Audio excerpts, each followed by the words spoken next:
think it's next year, the following, where I've been doing sales for half of my life. What are the top 3 skills someone should focus on to become a sales master? Number one, above everything else, is they have to be money motivated. And I'm going to say this, I don't care if you're passionate about the product or service you're selling. I want people to be like, Dacoda, I want to make money. Because when people are money motivated, you incentivize them appropriately, they will find ways to close deals. So like my finish line for this week, I just want to collect $30,000 cash collected this week. We're at $24,700 cash collected this week. So I got one more deal. If I get out today, I'll be over $30,000 for the week. That's my mini finish line. Man, I have to have so many more of those weeks, so many more of those years, but I just focus on the week. This lady came on, never sold fitness memberships. She's older, slightly, she's not in good shape, slightly overweight. So you'd be like, okay, this person's and she's never sold fitness memberships.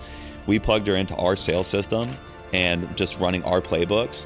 And in her first 90 days, she closed $121,000 worth of agreements and collected $38K cash up front, first 90 days. Never done it before. All she did, follow the system. Somebody would see those 3 attributes that I just spoke about that lady, they would see that as 3 strikes, but she had 3 other things that I look for in every single salesperson. Those 3 things that I look for in every salesperson is... Welcome to the Captain Kurt Show. I'm your host, Kurt Marker, where we talk business, real estate, and building wealth that anybody can achieve a financial freedom lifestyle.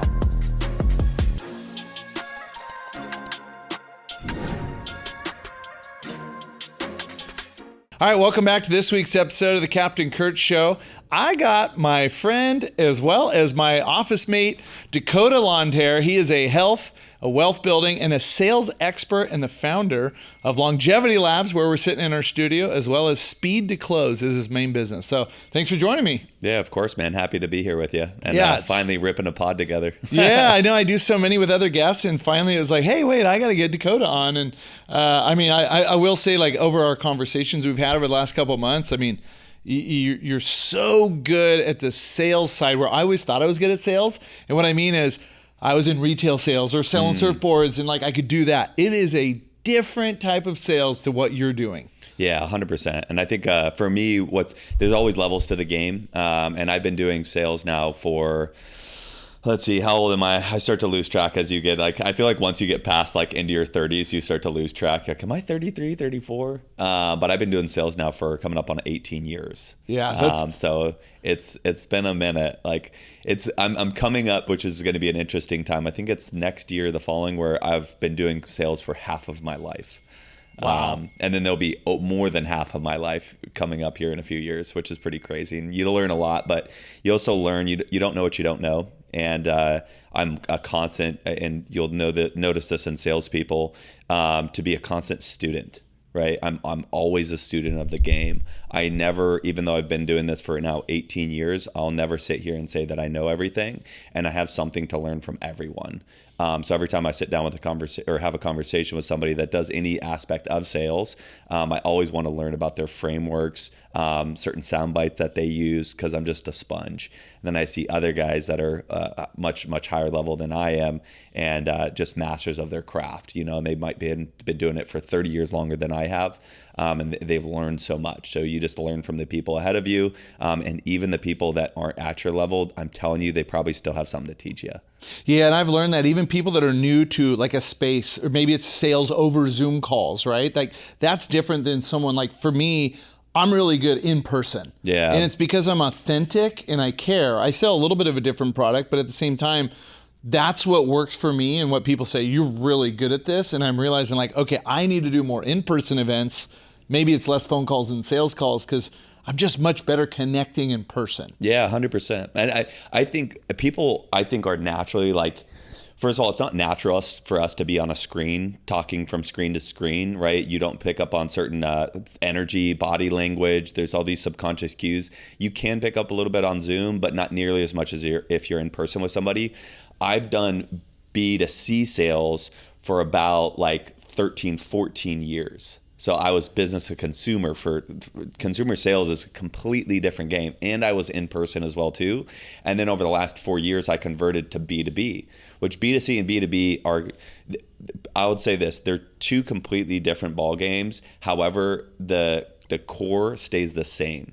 people are driven by emotional levers, whether they think in business you'd be more transactional and analytical, right? However, you're still an emotional based buyer. Everyone is. So you just have to find out what emotion drives them, and then you have to paint their picture and then paint the gap. But going into B2B Zoom sales from being B2C in person was a tough go the first year. But here I am now. I think I've probably done 800 or 900 hours on Zoom sales calls, and I learned a lot. And now it's very natural for me to sell on Zoom to somebody I've never met. That's a cold lead, and rip $6,000 to $10,000 on the same call. Yeah, it's awesome. So your company is Speed2Close. Yep. Let's dive into what exactly is your primary customer that you guys deal with. Yeah, so primarily at Speed2Close. So Speed2Close, we work with fitness boutique studios. We work with transformation gyms, CrossFit gyms. We'll work with Pilates, yoga, bar studios. Really just think about anything boutique fitness. What boutique fitness is, how I describe it, is anything outside of big box gyms. So if it's not a big box gym and it's some type of niche component, it's in fitness, it's a boutique studio. So we'll come partner with these studios. There's 3 things that we look at. First of all, this is kind of your 3 pillars of acquisition. Everyone who is in a business or runs a business should understand these 3 pillars of acquisition. Number 1 is you need lead generation. If you don't generate leads, then I don't care what your CRM looks like. You're dead in the water. So it's lead gen, lead nurture, and lead close. So those are the 3 pillars that we look at. So for lead generation, we generate leads. That's through database reactivation campaigns, re-enrollment campaigns, cross-sells, upsells, active member campaigns, and then Facebook and Instagram paid social. That lead generation then funnels in to a lead nurture system, which is what we call a CRM system. We build custom workflows that are specific and individual to the client, and then we work with them on their sales packages and their closing process. How can they drive somebody in through the front door, and how can they get them to say yes on the first visit? So it's called the one visit close, and we have a full playbook for this. Then we just run that on repeat. And when I meet with our potential prospects, I always go over the 3 pillars of acquisition, and I try and identify where they're missing the most. Sometimes people say, Dacoda, I really want your CRM system and I want your sales process, but we're good with the lead generation. We actually generate enough leads. Some people say we generate a lot of leads, but nobody's showing up through the front door. So it's their nurture system, but we close them when they do come through their front door. So I say, out of these 3 components, what do you feel most compatible with that would help you get to insert their outcome? And then they get to pick which pillars, and then I get to customize my offer based on the pillars that they feel most compatible with. So what I like about it, and what listeners can take away even from that one answer, even though you focus on boutique fitness because you like health and that's your expertise, but really these same pillars can be used in almost any sales business. It can be a roofing company they have to generate leads, they have to have a CRM, and they really want to close that buyer, the customer, on the first sale. Yeah. Like if they're going to come out, look at a roof and go, hey, it's this much money, like there's still a sales tactic to it. 100%. And hopefully people understand this. My system is interchangeable within any industry. People have come to me, a lot of people out of different industries, and be like, I want your systems, but I don't. Anytime that you start going outside of your market and your niche, you start to get spread thin. And I know what I'm an expert at, and we already have so much built out in this industry that the highest return on my time is to just stick to that one thing and then to scale it up, rather than being like, let me do some stuff in the real estate industry for these systems and this and this. So yes, it's always the same. You need a way to generate leads, you need a way to nurture those leads, and you need a way to close those leads. The only thing that changes is what you say, how you say it, and when you say it, which is what we call the click to close journey. So if let's say you're in the fitness boutique studio, when somebody clicks on an ad or a newsletter or any top of funnel strategy you have, what's the journey that they go through? Now, if I were to work with you and you say, hey, I want to get investors to invest in these multifamily properties or these large commercial spaces that are upwards of $10 to $15 million, and this is the minimum investment, well, we would reverse engineer that journey that somebody would go on. We would first start to ask, how can we get somebody to be aware of what we're selling? Then how can we drive interest? And then how can we nurture them to the point of a call or in person for a meeting? And then what does our sales process look like? It's always the same, right? Regardless of the industry. Yeah, I love that. It sounds like, a lot more people are running ads now. I see a lot in the fitness space. I see it in the real estate space. What is a common or the most common mistake that you see businesses make when they run an ad? Yeah, I think when people run ads, I see let me just kind of do a little asterisk to this too before I dive into it.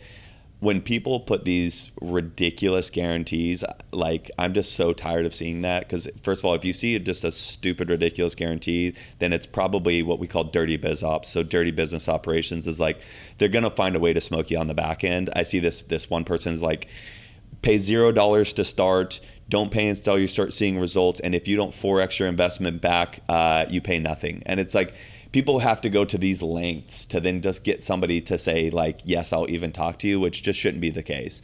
What you really want to do is you want to be able to understand the most important thing in your ad is the first 5 to 10 seconds. The first 5 to 10 seconds should be the call out of who you're specifically talking to and the exact problem that they're dealing with. And you want to script an ad to follow this certain structure. And you want to, what I learned from one of my mentors is you want to basically get inside the head of the buyer. So you're so deeply inside their mind that the stuff that they say to themselves, like their self-talk, their subconscious kind of loop that they run through that they may have never said out loud, you can speak that into an ad and they're like, holy shit, this guy's inside my head. You want to feel like in your ad that you're inside somebody else's head, your buyer. And you want to make sure that you grab their attention within the first 5 to 10 seconds with some type of really strong hook. Like, you're already 90% of your ad is the first 5 to 10 seconds. Yeah, because they're either going to continue watching and be hooked by it and interested or not, and you really want to interest as many people that see that ad. Yep. And the people that I see that are the best are ads, guess what they're always testing? Different hooks. New hook variations. Yeah. Yep. That makes sense. So let's go back and talk about, when you first started doing ads, was there a learning curve? Yeah, I mean, when I first started doing ads, I'll kind of rewind a couple years ago. I thought marketers were all scammers, and I thought marketing was just a dirty world. And every time I saw marketers or got an ad, I was like, these people suck. I hate them. Like, just all the bad things, because I wanted to hate it, right? And then my friends would keep telling me, Dacoda, you need to run ads. You need to run ads. You need to run ads. I pushed it off so hard that I was door knocking people even a few years ago, because that's how I was like, this is how I'm going to generate leads. I'm just going to talk to people in person. I'm good in person. And then finally, I got convinced that I was going to run ads, and I said, like, I was like, I'm going to really put effort into this. I worked with this guy, Jeff Miller, and he started coming up with some different ad hooks and different variations. And we tried to run these ads. We spent $9,000, and I didn't get a single sale. And I was like, basically, like, I fucking knew it. Ads suck. It was a mistake. I'm about to pull the plug. And Jeff's been in this game for a very long time. He's a marketing guy. So he's like, Dacoda, we just haven't found the right hook. We haven't found your unique mechanism. We haven't found the right hook. We need to keep trying. So he's like, so we jumped on a call. And he's like, I want you to just brain dump, just talk at me, just throw stuff at me. What you guys do, what do you say, what do you repeat early and often? And then so I started giving him like all these things that I used to say when I was running my gym, which is everyone signs. Like, that was like our slogan. Like, if somebody's walking through that front door, they're signing something. Everyone signs, no lead left behind, one visit close, core 4, closed loop systems. And I started saying all this stuff, and he's like, dude, this is gold. He's like, why haven't you been saying this in the ads? I'm like, well, I didn't know. He's like, all right, I want you to just riff on these subjects. So I created just selfie style, freestyle video. And then I just started riffing on the one visit closed, no lead left behind, everyone signs. And then I sent him over 10 of these videos. He picked one of them. We ran that ad. That ad's probably done, I don't know, $300,000 to $400,000. That 160-second video's done $300,000 to $400,000 in sales. And now I'm hooked, and I will never, ever go back to not running ads. I mean, that's a pretty amazing story. So if someone, a lot of business owners, they're really good at either operating the business or they're good with customers, but if they're not an expert in ad, would you say that they really need to work with someone that's an expert in ads as a shortcut? Yeah, as a shortcut for sure. I always learn things usually the harder, longer way. So I've been into sales my entire life, so I never needed help with that. But then I went into client fulfillment and client delivery. Completely different flavor, completely different understanding of how business works. And I did that for a year, client delivery. And then I went into the tech world, building out tech platforms and dealing with all that stuff, which I had no idea about. And then I did that stuff for about a year. And then my last infinity stone was marketing. And then for the last year or two, I've been doing marketing. So now, yes, I understand tech. I understand marketing. I understand delivery. I understand sales, all that stuff. But that took me 4 years to learn all that stuff when I could have just outsourced some of those pieces. What you never want to outsource, though, and this is, again, my own thing, is you don't want to outsource your setting and your closing.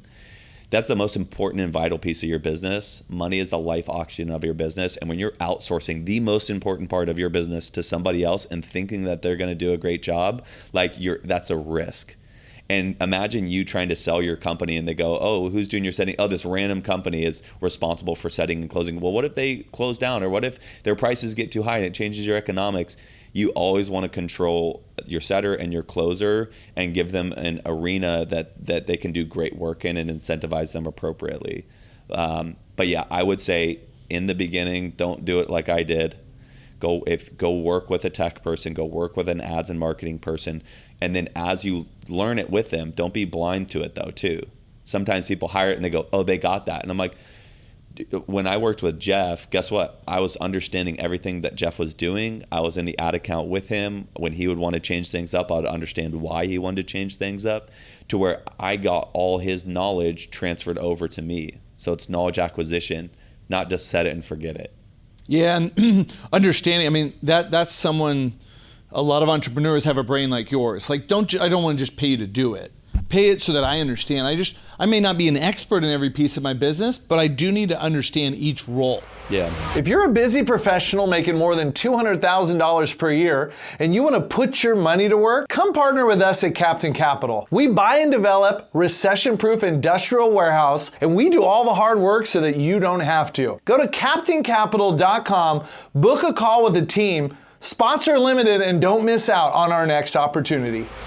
So touching on that, so if someone is spending $1,000 a month on ads, what should they be looking for to know if it's working or if it needs to be changed? Yeah, I would say if you're spending, first of all, $1,000 on ads, it all depends on what your offer is, right? So $1,000 a month on ads can be really low, or it can be fine depending on what your offering is.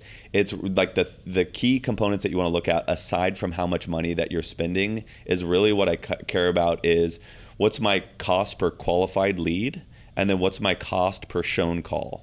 Right? Because if I have a qualified lead, that means that's a lead that I can pitch an offer to. And then what's my cost per qualified show call?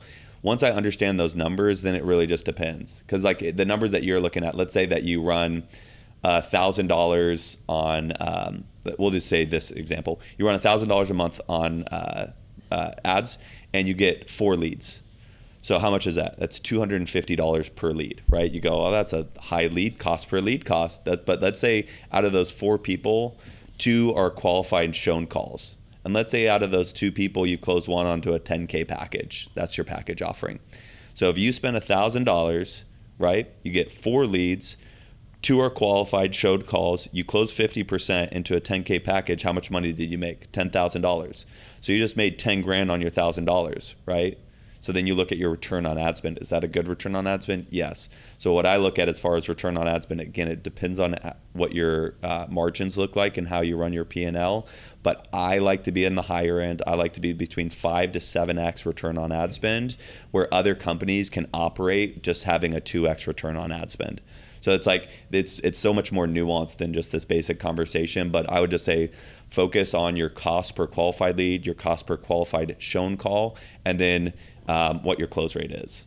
Yeah, so instead of just focusing on cost per lead, the leads, you got to close them or else they're really no good, right? Yeah, I see so many people like, I get $5 leads, and I'm like, and they're just like garbage leads, and they're like, well, my lead cost is really good. I'm like, first of all, what do you mean really good? And they're like, well, I'm getting $10 leads. I'm like, how many leads you get last month? They're like 300. I'm like, amazing. How many people did you get signed up? They're like 6.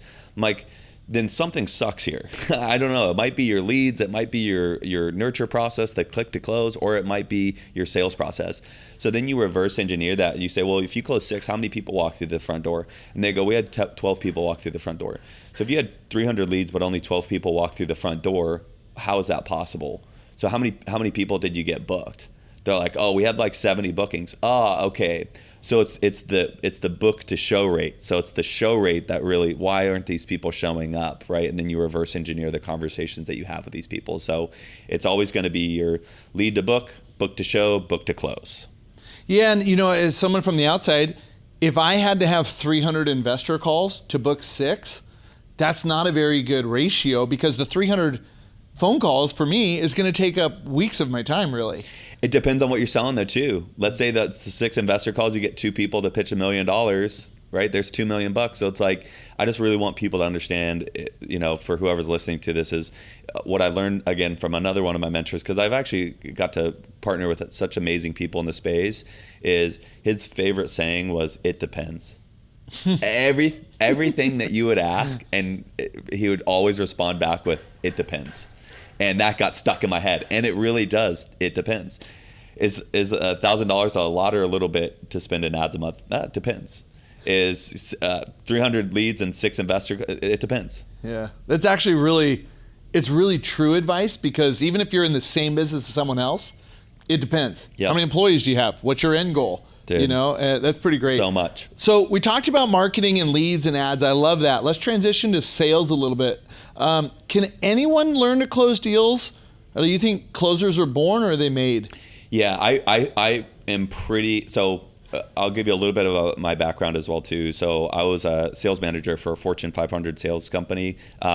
People have heard of it before too. It's called CarMax, right? Mm-hmm. The year that I left, we did $32 billion that year. So they're doing all right. But with CarMax, I would oversee, we had a team between 70 to 75 sales consultants that I would oversee. And this is at one location. I would see people that had no business in sales close deals, and then I would see people that I thought were going to be good salespeople just kind of shit the bag.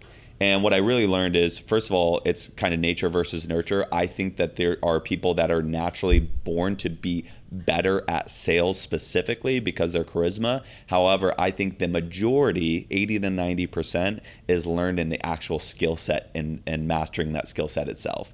So I can take somebody who sucks at sales or has never done sales before, and this is kind of CarMax 101. We would actually prefer, Kurt, that we would hire somebody who has never done sales before, because then we got to mold them through our scripts and process without them having old patterns and they're stuck in their head, right? So that's and lo and behold, CarMax would just crush because their process was so dialed in. So I think, again, salespeople are made and not born that way, but I do think people are more apt to go into sales based on how they're born. Yeah, and I think, like you talked about, some of that is negative learning. If you've already learned from multiple different companies a sales technique, and it's the opposite, that's why you're saying we'd rather have somebody with no sales experience. You're starting with a fresh plate. Yeah, 100%. So as long as they have a positive outlook, cool, I'm going to do it this way, where I know many friends learned sales at Enterprise. They worked there for a couple of years and then moved on to medical sales or other things. And they said Enterprise at least ran a great sales where they made a lot of money and upgrading the car rental or insurance. And it was a sales. It was like, hey, this is why you need the insurance. And so I think a sales program like you guys had at CarMax is probably a really good way for someone to even go into sales. Yeah. If they're younger and they want to be an entrepreneur later. The Fortune 500 companies spend a lot of money developing those sales skills. Endless amounts, especially CarMax. They just poured into every script, every hook, every single thing. The structure and the acronyms and the systems through CarMax I still use to this day. And two, they beat it into my head so deeply that I can just rattle off all these acronyms and all their systems because it's so ingrained in me. So that is a really good starting point. And I think, this lady came on, she was doing she was going to sell fitness memberships, right? She had never sold fitness memberships in her life. Never sold fitness memberships. She's older, slightly. She's not in good shape, slightly overweight. So you'd be like, okay, this person's going to, and she's never sold fitness memberships. We plugged her into our sales system and just running our playbooks. And in her first 90 days, she closed $121,000 worth of agreements and collected $38K cash up front, first 90 days. Never done it before. All she did, follow the system. Wow. And that's the difference between working with a company like yours that has an expertise in this, especially building it for fitness and health, right? Yeah, 100%. And you have to know too, there's things, so somebody would see those 3 attributes that I just spoke about that lady, they would see that as 3 strikes, but she had 3 other things that I look for in every single salesperson. Those 3 things that I look for in every salesperson are the most important things for them to move to the next step. Well, it goes right into my next question. What are the top 3 skills someone should focus on to become a sales master? Yeah, so here's what I would say. If you are, this is for yourself, or if you're looking for a salesperson, you're a business owner and you're looking for a salesperson. Number 1 above everything else is they have to be money motivated. I do not care if you're passionate about, and I'm going to say this, I don't care if you're passionate about the product or service you're selling, right? So you could say, like, when people come to me and they're like, let's say in the fitness industry, they're like, oh my God, I love fitness. I love training. That's all I do is I train all day and I'm super passionate. All I want to do is educate people and get people bought into their fitness journey and everything. I didn't hear anything there about money. I want people to be like, Dacoda, I want to make money first, right? Because when people are money motivated, you incentivize them appropriately, they will find ways to close deals, right? So you don't want to ask that in an interview question. You don't want to ask to say like, hey, Kurt, are you money motivated? Because what you're going to, of course, say yes. I would ask this. Kurt, what kind of walk me through your dreams and vision for your life? What do you see yourself, like your life looking like in the next 5 years? And then Kurt will say, oh man, I really want to own a house on the beach, and there's this Porsche, this GTR 3 RS that I really just beautiful car. I've always pictured myself having on my wallpaper on my phone, and that would just be so amazing to me. And I really want to travel around. I want to travel the world. All I heard was all that stuff costs a lot of money, so you're money motivated. And then I'd say, well, walk me through, like, what does a perfect day look like to you? And then when somebody's like, you know what, I'm an easy guy, Dacoda. I just like to surf, hang out with my family, go on walks on the beach and chill, maybe like go get a bite to eat. All I heard was, that's a lot of stuff that doesn't cost money. So why do you need more of it? So what I'm doing is I'm trying to find back doors to understand people's level of how incentivized they are to making more money. Second thing that I look for is people will say this all the time too. Hey, I'm really coachable. I take feedback well. First of all, I don't care if you're coachable or you take feedback well. What I want to understand is, do you seek feedback early and often? And then there's something that's way more important than that, is how quick is your feedback loop? Have you ever heard of a feedback loop before? I don't know if I have, actually. Yeah, so a feedback loop is basically when I'm teaching you something, and this could be in sales or any other arena. If I'm teaching you something and then you parrot that back to me, or you use that same thing that I taught you later on in our conversation in the same conversation, means you have a quick feedback loop. It's the most important thing when you're looking for a salesperson. So what I would do is I would ask you a loaded question. Again, you always want to find a back door to this. So I can't say like, tell me about like, hey, do you respond to feedback quickly and do you implement fast? You're going to always say yes. So I'm going to ask you a question. Kurt, tell me about a time that you sold a product or service to somebody who had limited or no knowledge of the product or service you were selling. Then you're going to give me a specific example. After you give that to me, it's probably going to be scattered, right? Then this happened, and I'm going to say, Kurt, love that answer. That was amazing. Next time I ask a question like that, what I really want to see is STAR format. Situation, task, action, result. Here was the specific situation. Here's the tasks that were outlined ahead of me. Here's the specific action that I took. And out of that result, here's what was the outcome of that. And then maybe a key takeaway. Situation, task, action, result. STAR format really helps. Now we're going to go off on some tangent of other questions. And then let's say 15 minutes later, I'm going to ask another loaded question. Kurt, tell me about a time that you're able to sell a product or service to someone who was at first not interested in the product or service you're selling. And then if you start to have any semblance of trying to answer that in STAR format, that means you have a quick feedback loop. It means you listen with intent and then you implement quickly. So that's the second thing. And then the third thing is, are you convicted with a growth mindset? I know a lot of people that are very convicted, but they have a fixed mindset. Run away from those people. I know people who have a growth mindset, but they're not convicted. Way better that type of person, because you can teach that conviction into them. But what you really want to source for is somebody that plants their flag clearly in the ground and says, this is what I stand for. This is how convicted I am.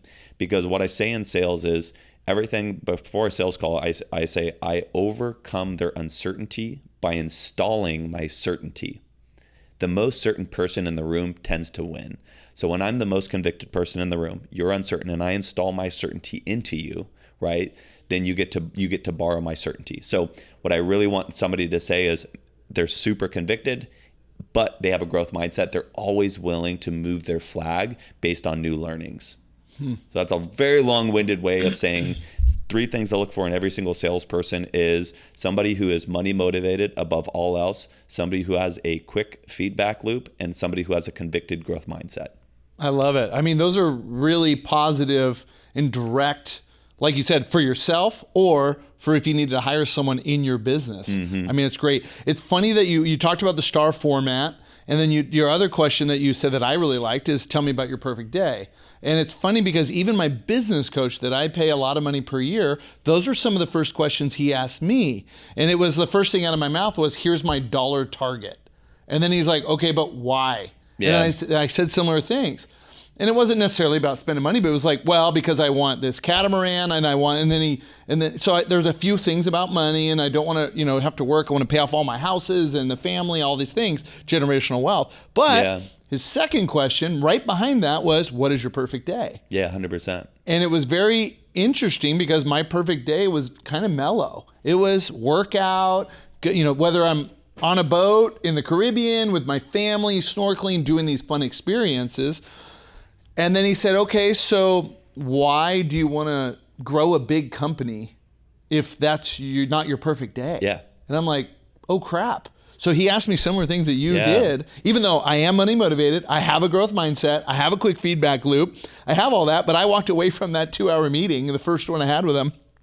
Wow, I need to change my business. Yeah, 100%. Not what I'm doing. Yeah. Just the way that you do it, how you approach it. And how you approach it and start. And then the other thing that I really liked about him was he said, well, start working towards your perfect day now. Yeah. There's no reason to wait till you hit that money mark. Yeah. Like, go on vacation with your family and do those things, because I like to tell people now, I'm like, you got to find balance. There's a difference. We're all hustlers, right? But you got to enjoy some of it now. You just can't wait 10 years to hit your long-term goal. Yeah. I believe in there's long-term gratification and short-term as well too. And you kind of have to find that your balance. But you know what, your day can seem mellow, but when you start to add it up, it could be not as mellow as you think, right? So when you're like, I want to be on a catamaran snorkeling over here overseas with my entire family, and you're like, well, that's a 10K trip already right there. So it's like, it still costs money. Like, my perfect day is super mellow. This is my perfect day. I want to wake up in the morning, and I want to stroll in, and I want to get an amazing gym session with a really good gym partner, and then I want to answer some communications, do some creative work for 1 to 2 hours, and then I want to have a deep, meaningful conversation, and then do another quick pump, and then cold plunge, play pickleball, and then go out to dinner. People are like, well, that doesn't sound like too much money. I'm like, oh, I forgot to tell you, I want to do it in my private longevity center that I build. So I want to have my own private gym, a private podcast studio, my own, world-class recovery equipment, my own pickleball court, and then I want to go out to a place to dinner that's going to be super expensive. So it's like, when you map all that out, you're like, oh shit, that's actually really expensive to own something like that. And lo and behold, we are in it because that was part of my perfect day. I just wanted to have my perfect day within these walls. So that was one of the reasons why this was built. And it sounds like, like kind of what I mentioned, you're already working on that perfect day, not waiting until it comes. Right? So let's talk about that. So we're sitting in the podcast studio at Longevity Labs. You guys had a smaller one with kind of 2 offices with a small podcast studio and a smaller gym. Yep. And you just moved into this one about a year ago? Yeah, probably like 8 months ago. Yeah, about 8 months ago. I moved in April, a few months after you got in here. So let's talk about this facility, since a lot of listeners, won't get to see it. Yeah. And why, and the concept behind it, because I love the concept. but listeners don't know what it is. So what was the concept? Yeah, so basically the concept in the very beginning was, if basically, let's say it's what we call an infinite game. What does your infinite game look like? What game would you play just for the sake of gameplay, right? What would it look like? How would you build it? How much money would it cost? And you use finite vehicles through usually business, which is we say are cash engines, to fund our infinite games. Longevity Labs is an infinite game. We don't sell anything here. It's a private facility. It's just for us, for our friends and family to do great work in business, take care of our bodies, and have deep, meaningful relationships with one another. That was kind of the point. So early on, back in the day, Nate and I were talking. I was like, man, I've always wanted to have my own private longevity office, that I could basically be my own scientist with my body, and that I can invite people into this space that we can learn and grow together. And then we're like, okay, no bullshit, what would it take? So I learned this phrase from Tom Bilyeu: no bullshit, what would it take? Anything. Let's say that you want to own a G5. No bullshit, what would it take? We could reverse engineer all that. Let's say, like Tom Bilyeu, he's like, I want to start the next Disney, something bigger than Disney. Well, no bullshit, what would it take? And you actually play that game.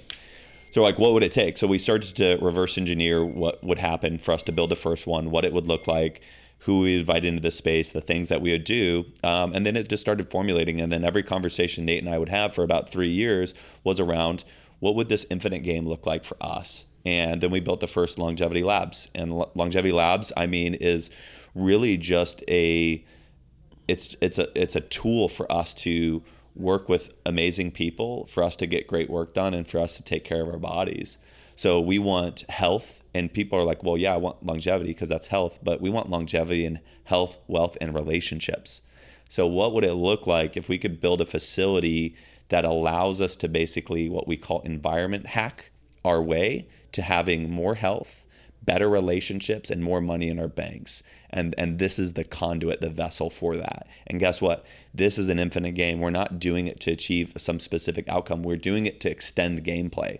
We want to just stick around longer for ourselves and for our family to just keep doing awesome stuff. So that's why Nate and I are really big on not work-life balance, but work-life integration. Well, if I have an indoor pickleball court, a recovery center, a gym, a podcast studio, an epic office, and I have my friends working around me, like, what else do you want? That's the prime example of work-life integration. And it's also, on top of that, it's prime example of like elite entrepreneurship. It doesn't come down to how much you make. It's, are you living that life, not working for somebody else, and you're creating exactly what you want now, not necessarily just in the future. 100%. And I meet some entrepreneurs that are even, we'll just say, for just a monetary value, they're worth a lot more money than I am and make more money than I am, but their life isn't as great. And they come into this facility and they're like, I want this. Like, I want what you guys created. And like, yes, you could create a building like this, but it's also the people that are inside and the relationships that we have with one another that make it really special, right? So, that's where I kind of just challenge people who kind of, you know, they've succeeded, they've reached the top of the mountain. I'm like, what would it look like for you with work-life integration to have something that lights you up every single day outside of just making more money? Yeah, because a lot of people maybe that are more successful than us, or they have a bigger business, which I'm not even jealous of or trying to do. Yeah, they same. go to an office that they don't even enjoy, and they actually don't want to go in. They're trying to, how do we get out of the office? Yeah. Right? We're here. I'm like in here at 6 a.m. most days when I'm in town, and I'm like, I want to go to this gym. Yep. You know, and I have my own space. Yeah, you know? I come on the weekends too, Saturday and Sunday. Like, you'd think like, I'm not going to go to the office on Saturday, Sunday. I'm like, yeah, but we have amazing workouts with friends on Saturdays and Sundays. We play pickleball, you know, like we chop it up. Like, you want it to be fun. Like, we call it gamifying life. What would it look like for you, Kurt, if you could gamify your life, right? What would that look like? And then you start to play this thought experiment. Yeah, and it's like, you know, for me, like when I used to play a lot of pickleball. I haven't lately. I would play right here in Carlsbad off Poinsettia. You show up with a friend, you throw your paddle up. There's 20 people waiting on 4 courts. It's fun because you have people to play. But instead, we have one in the warehouse now where you get a couple friends or even office mates and go, hey, let's go just rip some up. Yeah, 100%. So Nate and I always had this goal of we're going to have 3 of these facilities. So it's V1, V2, and V3. V3 is our fully actualized version and our biggest dream, right? So V1, we built like what, a year and a half ago, 2 years ago, I think about 2 years now. V1, we learned a lot. It was awesome. It was a smaller space, but really cool. And we knew then that after we built it, we're like, yep, we're onto something here. Let's build something 3 times as big. So we went to V2 faster than I thought. We're supposed to go here like in 2 years, and Nate moves fast. So he's like, we're doing this now. So we built V2, amazing. And then V3 is going to be 4 years from now. So 4 years from now, V3 we'll own the building. It'll be a standalone building. We'll have an outdoor courtyard area, and we'll have a helicopter pad that we can fly the helicopter onto, with an outdoor courtyard area where people can come hang out. And then we'll have our longevity, little center in there as well too. So that's like, the fully realized version that I can't wait to get to. And that like dream and vision helps me withstand all the bullshit that you have to go through, because life is tough. Life's going to punch you in the face. Life's going to make you second guess every decision that you're making, and to even think to yourself, am I worth it? And do I even have the ability to pull this off? But when you have a why that is bigger than you and a dream that is pulling you, right, to reach a higher level, like, man, can you get through some shit? And I think, like you said, you learned a lot from the first facility, which I got to go see a few times. I was like, wow, this is cool. Again, this is something I want. Yeah. And I think everyone that even comes into this office is like, holy, this is something I want too. Yeah. And it is a different office space, a different culture. And like you said, it's cool that you can select the people that are in the offices. Everyone asks me, wait, do you guys is it one business? No, we actually all work for ourselves. Yep. There's a couple guys that partner on certain things, but everyone is an entrepreneur in here.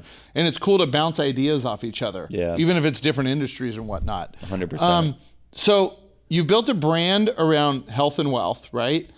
What's one health habit that you refuse to quit or compromise no matter how busy you get? Yeah, that's it. So, my health, like, yes, I take care of my health, but usually when I'm in I think everything is seasons, what season of life that you're in. So are you in a wealth building season? Are you in a health building season? Are you in a relationship building season? I think it's really important to understand what season of life that you're in, because it shifts your priorities. When I'm in a wealth building season, then I'm going to prioritize health and relationships in a different way. And then when I'm in hey, I just really want to focus on health, because sometimes I'll go on these just health sprints where I just get absolutely jacked and shredded just because I'm this is just what I want to do and what I want to prioritize. And then I might not take as many sales calls or push as hard. But a non-negotiable that I really try and push for is really simple. It's just 7.5 to 8 hours of sleep every night. That's really my only big thing. I need to be drinking more water. I need more protein. I need to be lifting and exercising more. I exercise, I would say, more than 90% of the average people. However, for my, if I'm not in my health building season, it's still low for me because I have such a high standard. So right now I haven't really been getting after it, but I'm man, I just non-negotiable 7.5 to 8 hours of sleep. So important, and not going to bed late. You know what I mean? I go to bed between 10 to 10:30, and then I like to wake up around 6:30 to 6:45, and then just come straight into the gym. Yeah, I mean it's a great one where I have never slept great, I guess you will, and it's probably because I've always had a busy life for all numerous different things. But now I'm saying I'm not prioritizing sleep, but I'm taking habits that maybe doom scrolling on Instagram looking for ideas. Now the phone's not anywhere near my bed, and already this week has been better. It's definitely hard with 2 kids crying in the middle of the night, waking up, calling daddy. I get out of bed 3 times last night. I can only imagine that. Yeah, so it's I tell people, I go, wait till you have kids. Yeah, I believe it. And it's all great things. I would not change it for the world. Yeah. But like you said, time of life, right? And so I'm in the wealth building stage, but then I realized I hit burnout recently. And then now I'm truly trying to find the balanced life. Yeah. But it's funny because you said I used to be a health freak or a fitness freak, right? Yeah. And it was I prepped every single meal. I didn't hardly eat out, maybe on a weekend. Yeah. And I was fit. I had 6 or 8 pack of abs, but there wasn't any wealth building. Yeah, I was not hustling. I was, hey, I'm going to work. I make good enough money. I travel and I work on my health. Yeah, that's it. And it's weird how then basically my girlfriend got pregnant. We had a child coming. I turned it into, I want to build generational wealth. Yeah. And I dove into that. And now I'm like, I really want to get back into the health, but I can't go full in. So I'm kind of on a trying to balance, which is hard. Yeah, I think the balance is important too. And like, again, if you're in a wealth building season, you give yourself a little bit more slack. Now that's, again, too, I'm still hard enough on myself to where I'm not like eating nachos or pizza every night and I'm not working out. Like you just don't have to go as hard and to be so rigid and so strict with it. Like, first of all, if you look at yourself in the mirror and you're like, damn, I'm really letting myself go, well, fucking fix some shit. But if you look at yourself in the mirror and you're like, yeah, I'm fine, I'm healthy, you know, like I always look for like very basic things.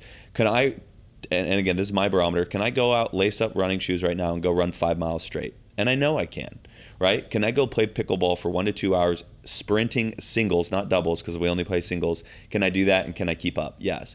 Can I go grab those 100-pound dumbbells and do bench press with 100-pound dumbbells? Yes. Well, I'm good then. You know what I mean? Like that. But if that starts to slack, and this has happened before, and I go to do my run, and on mile 1, I literally feel like I'm like a smoker. I'm like, oh my God, I'm like hacking up a lung.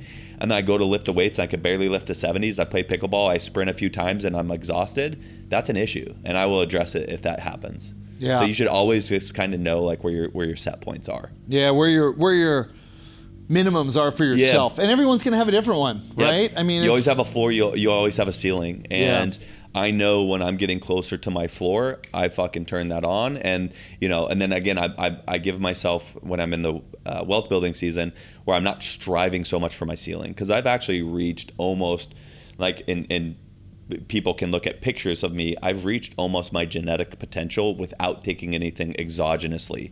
Meaning I've never taken any testosterone, any peptides, any steroids. I have only taken protein and creatine. Those are the only 2 supplements I've taken.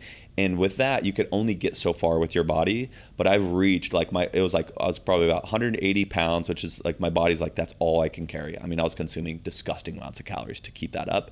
And then I was hovering around like my lowest, I was around like 5.1% body fat.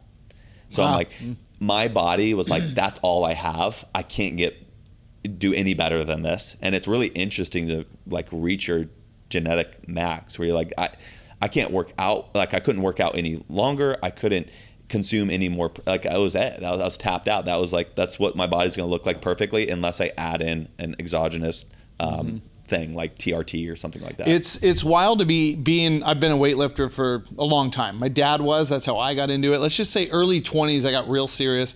I was skinny. I was a swimmer and water polo player. I was a short kid, started growing after high school is when I started putting on height and weight, even though I'm not tall now, but I was real small. Yeah. And it's funny to see the different genetics where my genetics, even when I was younger in my 20s, I still had abs. I probably did enough cardio. I didn't eat good. It didn't matter. But my body is built, same with my dad. We build muscle quickly and we can get the size. Yeah. Like that's just what it is. Yeah. Our bodies don't burn fat as easy as others. So like people would tell me, I mean, I'm talking lifting 3 hours a day with cardio in the sauna, doing everything I can, eating right. And, you know, I was down in like 10, 12% body fat was kind of like the good, like working really, really hard. But then there's other people like you where like, okay, I'm fit, I've got muscles, but you probably can't build the muscle like I can, but I cannot shred like you can. Yeah. And that's just genetics. Genetics is just such a big piece of it. Like I just like want everyone to understand that too. Cause like there'll be times like if I'm working out, like truly just like working out hard, I could eat whatever I want. I mean, I could eat pizza, cookies, and ice cream and have a 6-pack. As long as I'm working out, my body will just convert that and will not store fat. And then people are like, whoa, let's see how you get when you get older. I'm like, no, you're missing the point. You have to look at my parents, right? My dad and my mom are fucking crazy lean. My grandpa's very lean. It's just genetics, you know what I mean? Like my dad's in his 60s and he weighs less than me and he's super lean and shredded. It's just how our bodies are built. And I say a lot of times it's not fair, you know, like I got dealt that hand and I'm happy about it, but my body has a hard time retaining fat. It just doesn't like it. Yeah. So sign me up. Yeah. It doesn't like to store fat. Yeah. But also I'm a little bit more of a hard gainer. So I have to like, when I do want to put on some size, I have to eat disgusting amounts of food where you would see some like, when I was like kind of in my bulking, because I don't really bulk because I don't even get fat, I just get more muscle. Like I would have to eat like half a pound of ground beef, a full cup of oatmeal, a full cup of rice, and a protein shake with sunflower seed butter. That was my breakfast, and 2 eggs on top of that. My roommate would see me and he's like, dude, I would have to sleep for 2 hours after eating that because I would be like so stuffed. But my body needs that level to even like put on some type of size. Yeah, it's funny because it makes me want, like my body, I bet you if I ate perfectly, lots of protein, lifted heavy like I used to, I mean, I could be 220, full of muscle, somewhat lean, but I don't want to be because that's not my goal. Exactly. Mine is like, hey, I'm 44, I'm a dad, I like having muscle on me, I want to shred, and that's the hardest part for me. Yeah, it's just exactly. hard, you know? Like you said, shredding, I'd have to, my diet's like 70-30%. I want to improve it, but I got to step up the cardio. And for me, it's like cardio is time consuming. Yeah. I can get a really good weight workout in 40 minutes. Yeah. And be sweating and burning and building muscle. Yep. But then the cardio is like, man, you have to be in that zone for fat burn at least 30 minutes. And a lot of times I'll do like a 20-minute jog or incline at a zone 2. But 20 minutes is kind of like, oh, I got 40 more minutes to lift weights and I stopped too early. Yeah. So if I really want to cut fat, I have to up the cardio and cut the weights out a little bit. Yeah, I mean, do both for sure. I mean, if you're lifting weights 3 to 4 times per week, and then you're doing 3 to 4 45-minute Stairmaster sessions and a high zone 2 threshold training, you're eating your pound per body weight for grams of protein, and then you would keep your carbohydrates low. There's a scientific way to look at how much carbs that you need for energy expenditure, but you would keep carbs in low and fat moderate, and then protein high. And again, too, you'd have to be very regimented in making sure you get your sleep and you get your water and all that kind of stuff, super important. But like even to get, like for a lot of people, it's really hard for them to get to sub 10% body fat, where other people, it's like they just walk around sub 10. So again, everyone's body is going to be different. Yeah, and I like what you said earlier is depends on what zone of life you're in. I'm in the wealth building zone. Yep. But at the same time, I slacked on the health for a bit, and now I'm like, nope, health has got to be like 30% of my concentrate. Know your floor. Yeah, as long as you know I your hit floor. my floor, Yeah, and I'm like, I don't want anywhere near it. You'll know it when you hit it. Yeah. You'll see it in the mirror. It's the mirror. Yeah, it's the mirror, or it's walking up that hill, and you go, oh fuck, I'm winded. It's probably a little bit of both for me. You know, you're like, this is kind of this is a little bit embarrassing and not cool. Yep, it's so true. Yeah. So talking about the health journey, how did your journey in health like tie into your success in sales and entrepreneurship? Yeah, so I mean, I used to be like a health fiend. You know what I mean? Like I used to work out. I mean, there would be times in my most extreme states where I would be working out like 14 times a week, right? So people are like, wow, that's a lot. Well, I would work out 5 to 6 days a week, heavy strength training. I would do yoga 4 to 5 times per week, and then I would also run 4 to 5 times per week. So I was literally doing lifting weights, heavy, like super heavy, like 315 to 365 squats, right? Like getting after it. And then I would do yoga, hot yoga for an hour, and then I would go run for 4 to 5 miles. And I was doing that every day, 6 days a week. That was not healthy, and I was literally living off of like powders. So I was just nutrition green powders and protein powders, and you could see every vein in my leg. And it was just like, but what it taught me is I have the ability to just, it's like a light switch mentality to just turn things on and just get after it. You become like myopically focused on one thing, and then everything else seems to disappear around it, where you're like, I'm going this way and nothing else matters and nobody can stop me. And I've done that in fitness so many times that it's really helped me in business. There's also times in fitness too where I've reached more closer to my floor, and I've been so good at like, if I'm having a good time, relationship season is like more lackadaisical, you're partying more, maybe have a few more drinks each night, and I know there's this moment where I can just be like, nope, I'm not doing that anymore, and I just flip a switch and I immediately just dive back into what I need to be doing. That really helps in business as well too, just because business is a roller coaster, dude. If you look at like somebody's revenue trajectory, you usually want to see something where it's here and then it ends here. But what people don't see is when you zoom in, there's so much of this, right? So, and that's just the ability of like, hey, we fell off, we need to get back after it. Hey, we fell off, we need to get back after it. That's fitness as well too. Yeah, I agree. What does your morning routine look like? How does it set you up for your day? Yeah, so I used to be a lot bigger on morning routines. I've started to adopt more of the Hormozy-esque approach to this. It's funny, Chris Willix with Modern Wisdom Podcast, he called himself Hormozy Light, like the light version of Hormozy, but still has that flavor of it. So I used to have to do all these things in the morning, and now my morning is super simple. I literally wake up between 6:30 to 6:45. I brush my teeth, I put my clothes on, I do my hair, and then I come into the gym, and then I have a workout for 45 to 50 minutes, a little bit slower paced, heavier weight, and then after that, I drink some water. I don't even really eat. I usually fast for a long time, not by choice, just because I'm lazy and I don't want to eat food because it slows me down. And I just go right into work. That's the whole morning routine. So me, it's just come to the gym by usually 7:15, 7:30, get a 50-minute workout in, grab some water, get to work. So very routine throughout your day. Yeah, and I do have caffeine. I usually will have just one caffeinated beverage in the morning. When I'm doing my best, I wait an hour before I have that caffeinated beverage. But again, I haven't been that way. So usually it's like some matcha or yerba mate or coffee. I've tended to get away from coffee for a little bit recently. But I usually take in, we'll call it 150 to 160 grams of caffeine in the morning. And then I don't have caffeine for the rest of the day. That's it. Work out, work. That's it. Simple. And then I work until I'm exhausted. And then when my brain feels fried, I literally do a couple laps outside in the sun. And then I get back to work. Then when I feel fried again, I do a couple laps, get back to work, and then like to end my day. And then I just go home and then I eat a really big dinner and then chill and watch a movie and just rinse and repeat. That's great. So we talked earlier about burnout. I hit burnout, like let's call it 2 months ago. I was doing too many things, but each thing got a little bit of my attention, right? And I said, I want to reset, which I've done, and it's so much better. But how do entrepreneurs avoid burnout?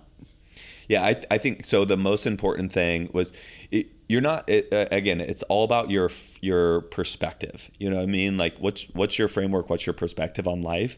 Because, and I love a quote too, that it's not that you're doing too much. It's you're doing too little of the things that you love. You know what I mean? So anytime that somebody's going through burnout, it's usually a short-term phase. So I'm like, what are the things that light you up? You're like, dude, just golf on a Tuesday would really fire me up. To get back in the ocean or just go play pickleball with some friends would really fire me up. Dude, you do that for like a week or two, lo and behold, you have this energy again. But sometimes burnout's a little bit more serious with that. So you do those things and you're still like, I still just can't get back to work. And it's usually because your perspective on what your work is, right?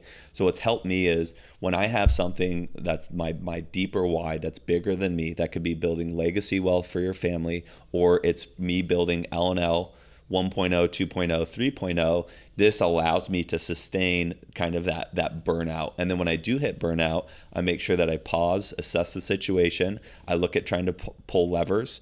So what levers can I pull? I get around people that fill my cup up at a soul level. I do more things of the things that I love. And then I try and reframe what my work is doing because it's a vessel and a conduit to something bigger than myself.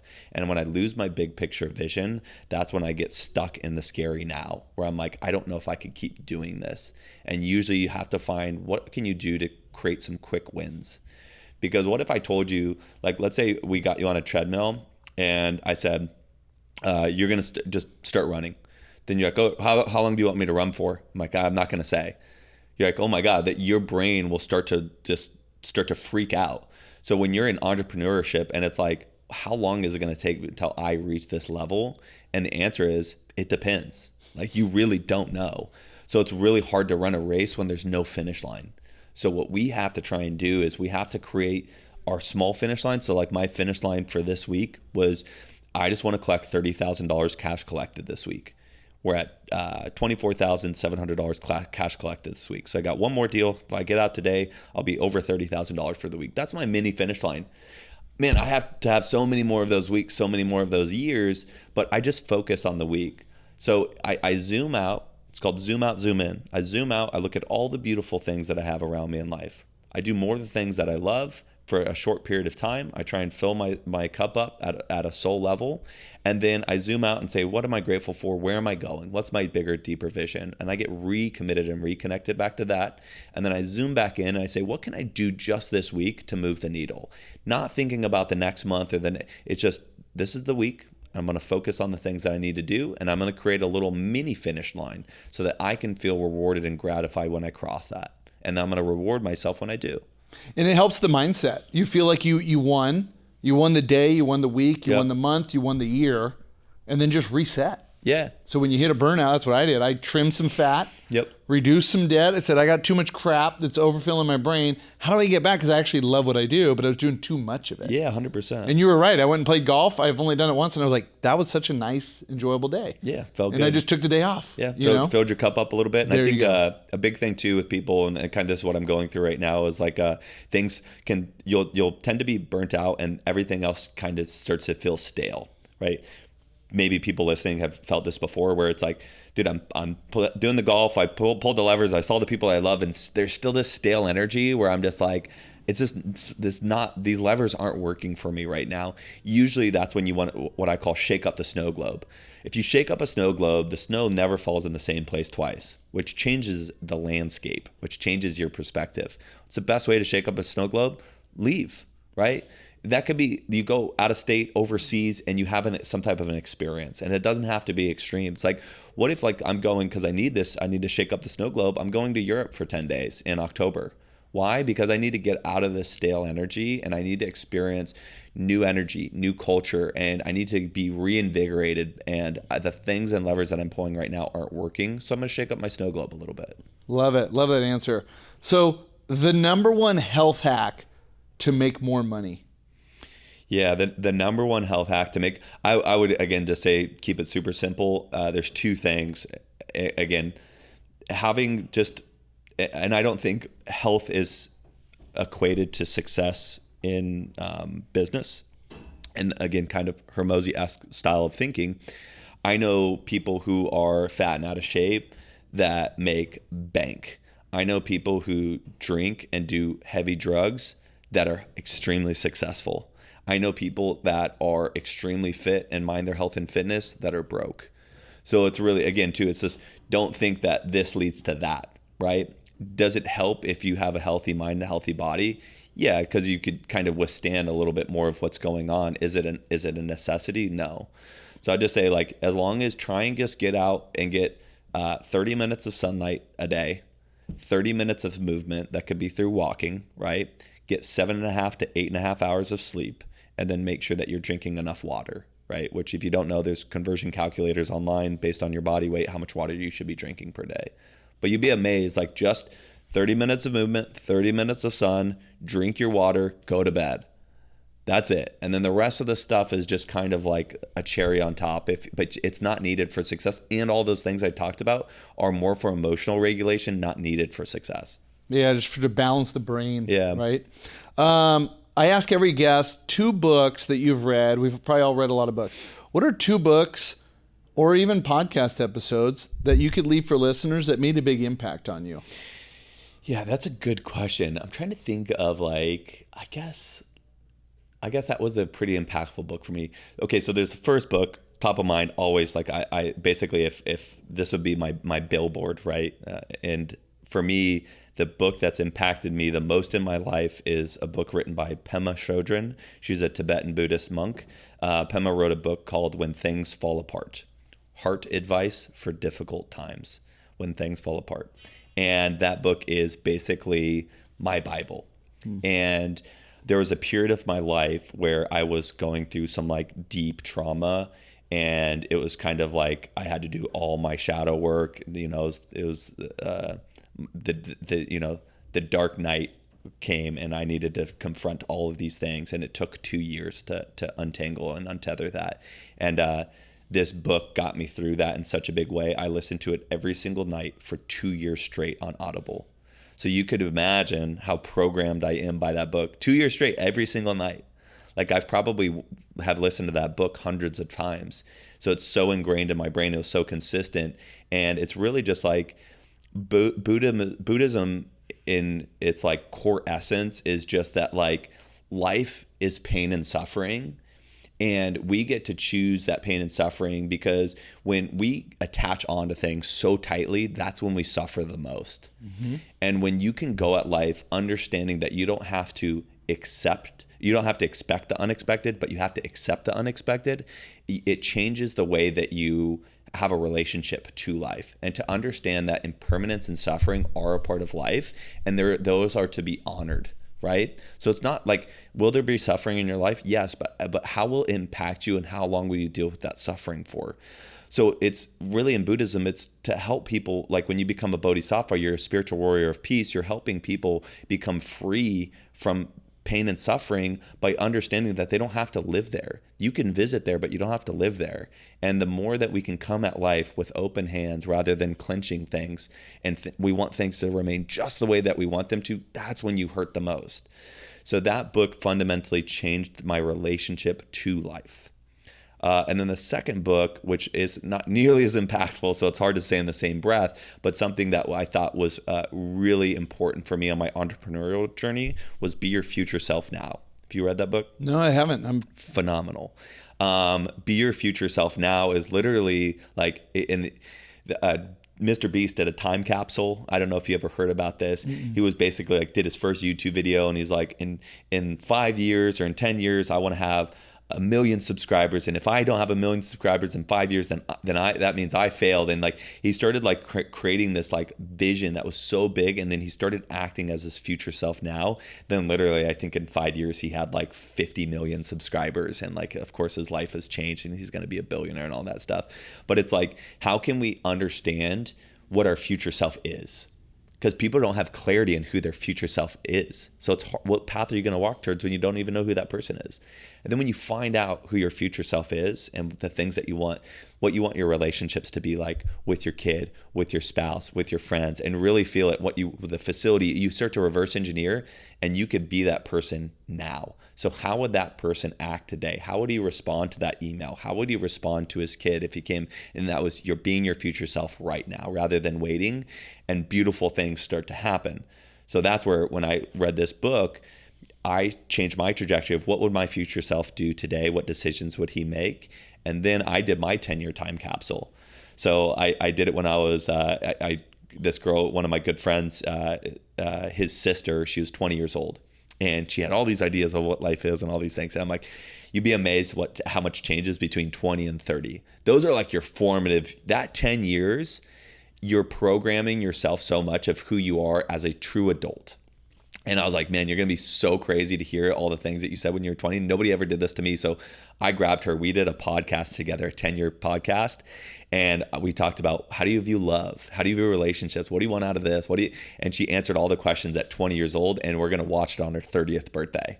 That's a great idea. And I'm like so pumped. And I was 31. I'm 34 now. So it's been 3 years. So we have 7 more years. So we'll get to watch that video in 7 years together on her 30th birthday.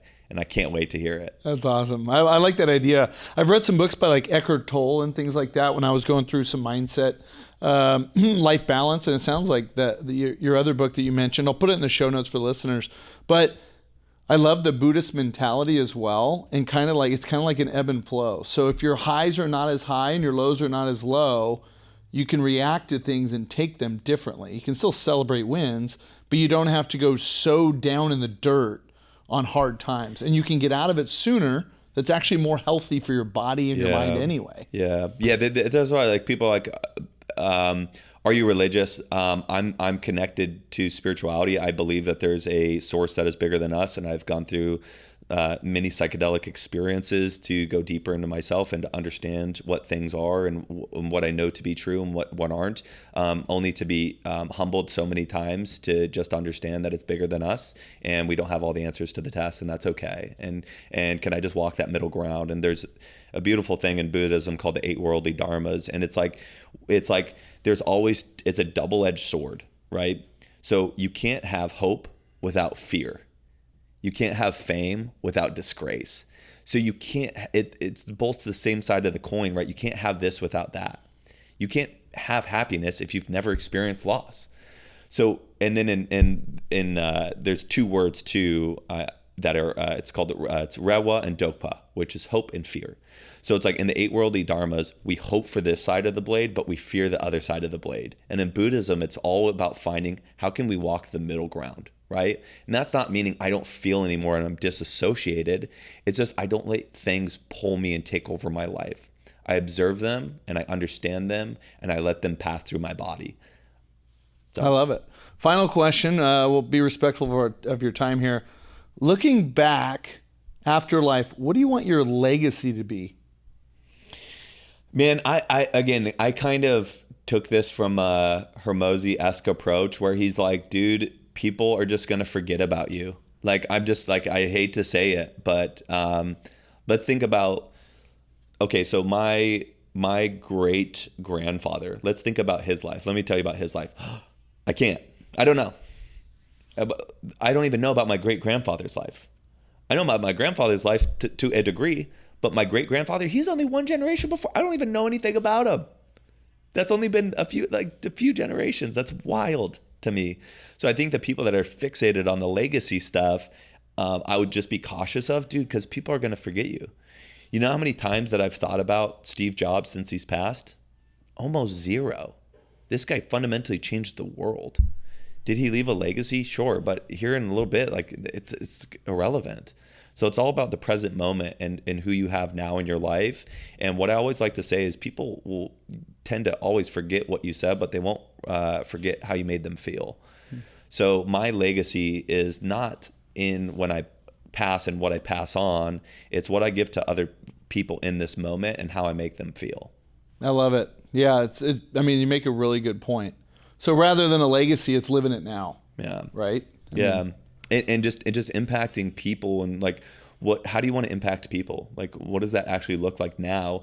Not like if I accomplish all these things and build this business, it's going to affect these people for the next 100 years and that's important because nobody's going to care anyway. And then that company's going to be either sold or passed off and it's going to go back into the game. There'll be another person, founder, CEO running it. And it's like everything is just changing and evolving, but it's always about coming back into this present moment, impacting each other in beautiful ways and just making sure that when somebody thinks about you, they're not like, oh man, I heard this quote from Dacoda that I love. That it's like they might think about that stuff, but they always think, man, every time I saw Dacoda, I felt inspired. I felt encouraged. I felt like that's what I want to leave on to the people now. And then when I pass, it doesn't matter.